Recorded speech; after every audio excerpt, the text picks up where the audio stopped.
is Jeannie, and this is Jeannie Goes to the Movies. And this is my spoiler review of the movie Doctor Strange 2 Multiverse of Madness. So, I saw the movie yesterday, like late afternoon. And when I got out of the theater, there was like a lot of people that came in. And I think the Doctor Strange film was showing in maybe more than 6 theaters in the multiplex, so it's a good sign. I think they're gonna earn money, but whether they're the franchise itself is gonna gain more fans, I don't think so. If it's gonna lose fans, maybe. So it's not such a good news if you so this is a spoiler review. If you don't mind the plot being spoiled, go watch it. But if you're one of those people that you don't want spoilers, so watch this after you've seen the film and you can agree with me or not. Anyway, so I went in the theater with high expectations. I was expecting it to be as good as Spider-Man's No Way Home, and I was deeply, deeply, deeply disappointed. It wasn't what I expected, and it was a very, very highly disjointed film, and it didn't feel like a film. Actually, it felt like it was a movie that was supposed to be on a streaming service like Disney Plus. It had that quality where the special effects was just not up to par as the first film. So Doctor Strange 1, the original one, the first movie, was my favorite one of my favorite films in the MCU, and it was really there was great acting, and the movie was just wonderful. It had a lot of emotion in it and a lot of adventure, and the special effects was superb, although they did copy it from the Inception, but they used that the rolling buildings special effects really well and effectively. And Doctor Strange is just one of those characters that you grow to love him, and he has played an integral part in the MCU, especially in the Avengers films. So he actually became like a big hero. And Benedict Cumberbatch, how can he do no wrong? But in this film, it's not his fault. He's doing his best. He's really funny in this one, though. He tries his best. It's just, oops, the dog. Yeah, that's Sky.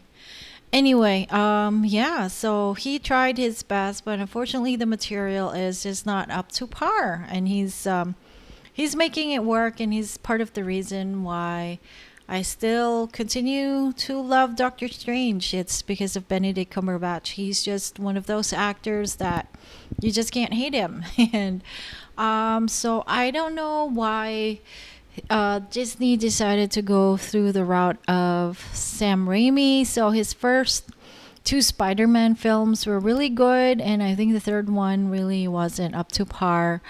And I love the Evil Dead films, but I don't think he was the right director for the Multiverse of Madness, although it does have the wackiness. Maybe I can see it now. So it has the wackiness of his Evil Dead. So sorry about that. I had to stop filming for a bit because Sky was being disruptive on the video and stuff. Anyway, so yeah, so as I was saying, Sam Raimi is probably not the best director for the film because he's more like a horror movie type of director. And although I did love the Evil Dead films, it just he has that signature where it's like wacky, and then the scenes are just disjointed. I think it's with all of his films, it has that disjointed feel that it just doesn't stick together, I guess. Some directors are really good with the flow, and he just has that frenetic energy which he applies in all of his films. So as for the Multiverse of Madness not being entertaining, it is entertaining. As for it will it keep your attention? It will keep your attention. It's just more like it's not. It actually is a disservice to fans of Wanda or the Scarlet Witch. If you're a fan of WandaVision, I didn't really get into the WandaVision TV show. I'm not into any of the Disney Plus streaming. I do have it. I do have Disney Plus, but I'm not into their shows. I just couldn't get into it. Even if I'm a fan of the MCU, I just couldn't get into it, and it's just too much. Maybe Marvel for me. I just prefer it on the big screen. But I am familiar with WandaVision, and in this film, the Scarlet Witch or Wanda, or the Scarlet Witch as we know her, and from the Avengers film, she's not the same person. She has been influenced by the evil, similar to the book of the Evil Dead, if you think about it, So maybe Sam Raimi is the right person for this film because of that, like their similarities. So there's sort of a Book of the Dead thing. There's the book where it has like evil spells, evil magic, and it seems to, stick to the people that use the spells, which was what happened to Wanda or Scarlet Witch, and then is also what happened to Doctor Strange, although Doctor Strange, maybe this incarnation of him in this multiverse is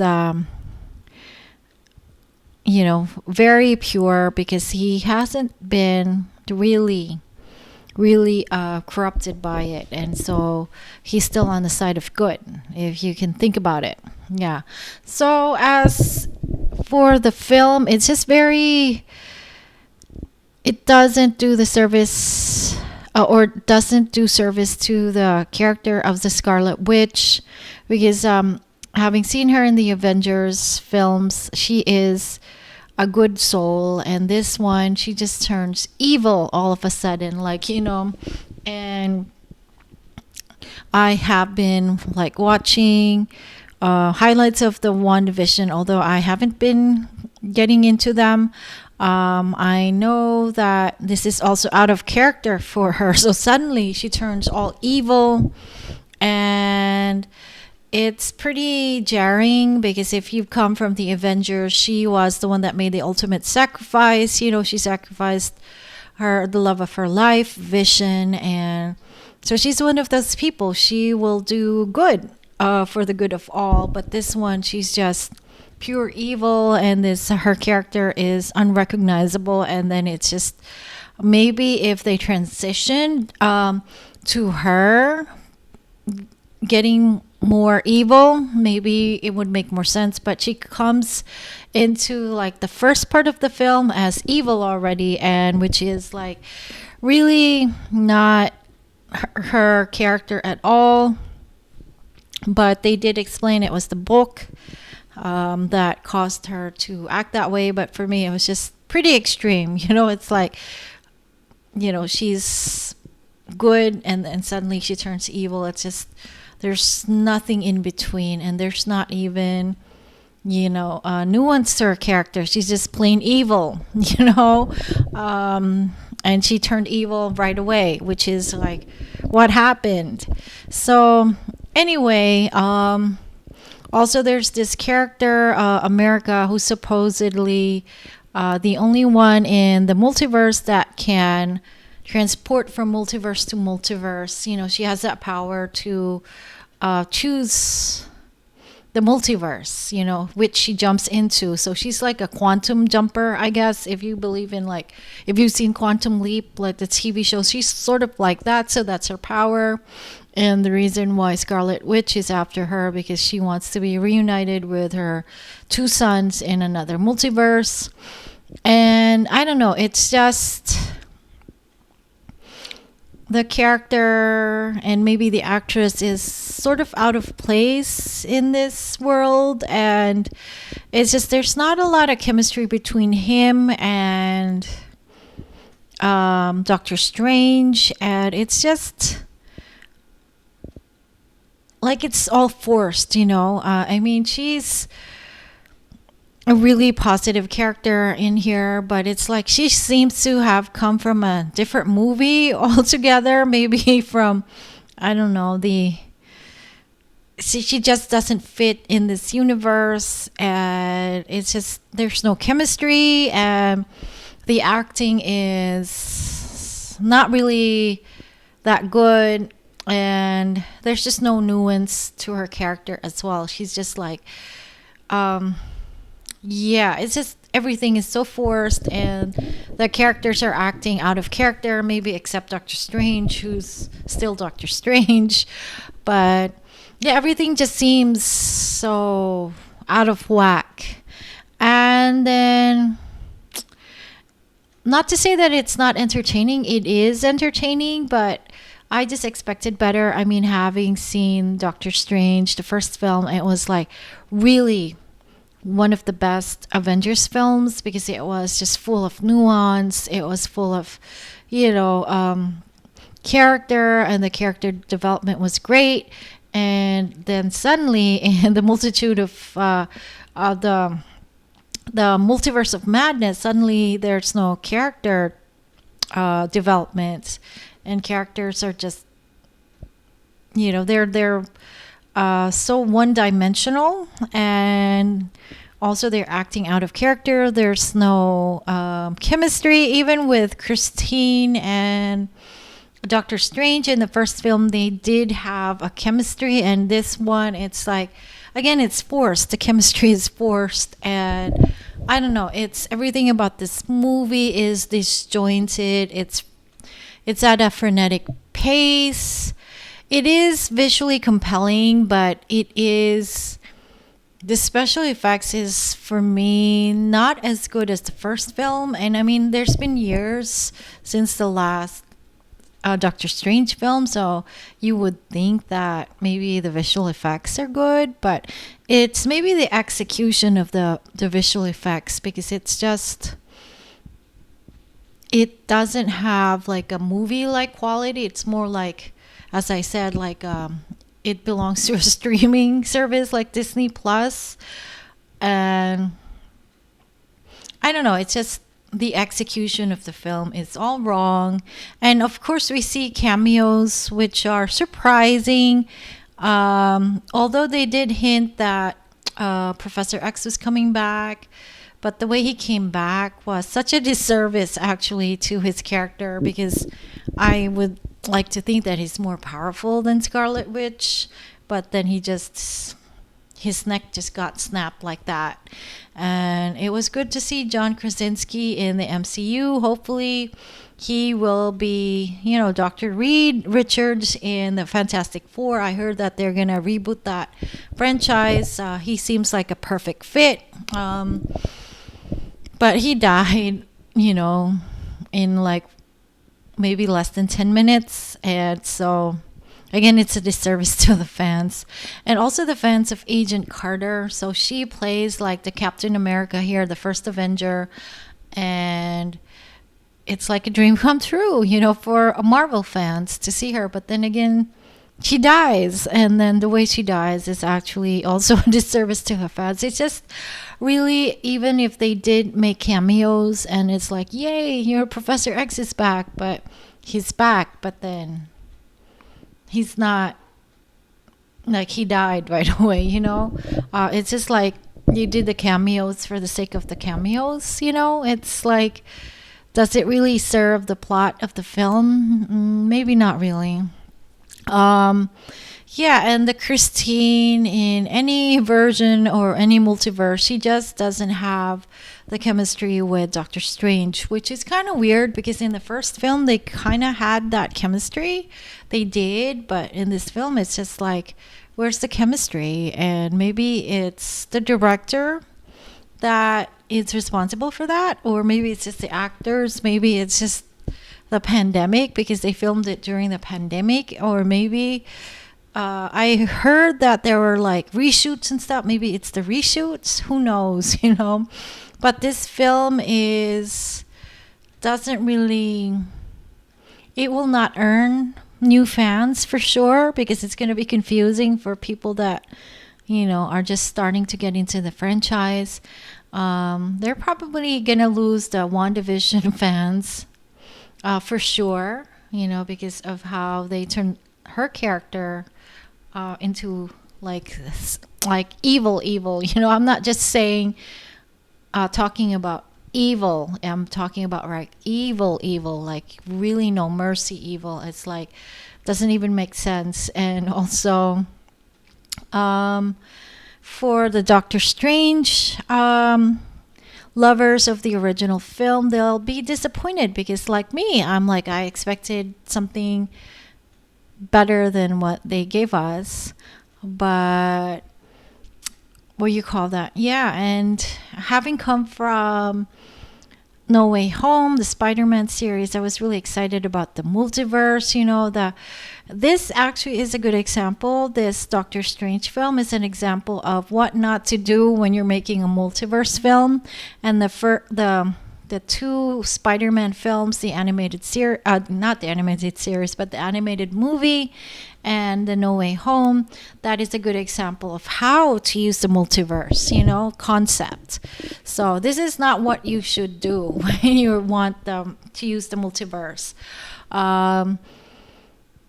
So I'm pretty disappointed. So I might still watch it again just for the entertainment value, because it really is entertaining. And then there's parts, you know, that are really cool, like when Doctor Strange sleep.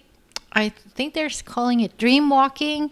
So he dream walked into a reality where he was dead. So he possessed the Doctor Strange dead body, and then he had like a cape made out of the souls of the damned. So that was pretty cool. I think that was a cool scene. And then I think another cool scene was when he had a fight with another version of himself, where they were fighting with music and musical notes. That was pretty cool, and I really liked that. But other than that, the visual effects are really, you know, not that special. And I guess less is more, I think. And this was just a lot. Like, it was in your face visual effects, and they were not very good visual effects too.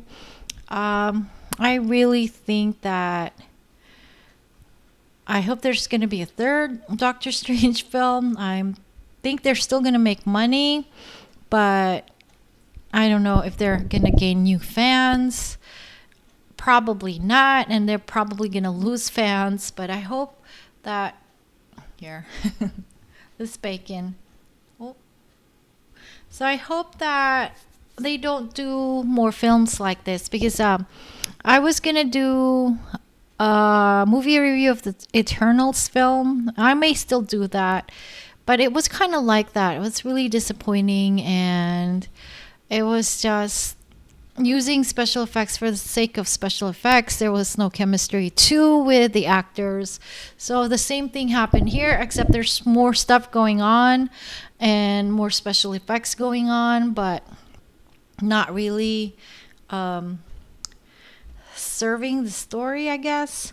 So anyway, I hope this spoiler review, I don't know, helps you in some way, because it's just for me as a film, and having seen the oh, you can see his hair, his head, Bacon's head. Having seen the having been what you call that, a fan of the Marvel, the MCU, it's just really disappointing. And because I'm a fan, I've literally seen everything from day one since Iron Man, and you know, I'm gonna continue to watch it. But if it becomes so bad that the characters are just out of character, and yeah, Bacon's He's interfering with the movie review. But yeah, anyway, if it just becomes that bad, maybe I might stop watching, which isn't a good thing because, they need fans like us. Anyway, thank you very much for watching this spoiler review. And Bacon wants to join. I think don't lick the camera. I think he's gonna lick. Oh, not the camera, the microphone. Thank you very much. And yeah, we have this multiverse is Bacon.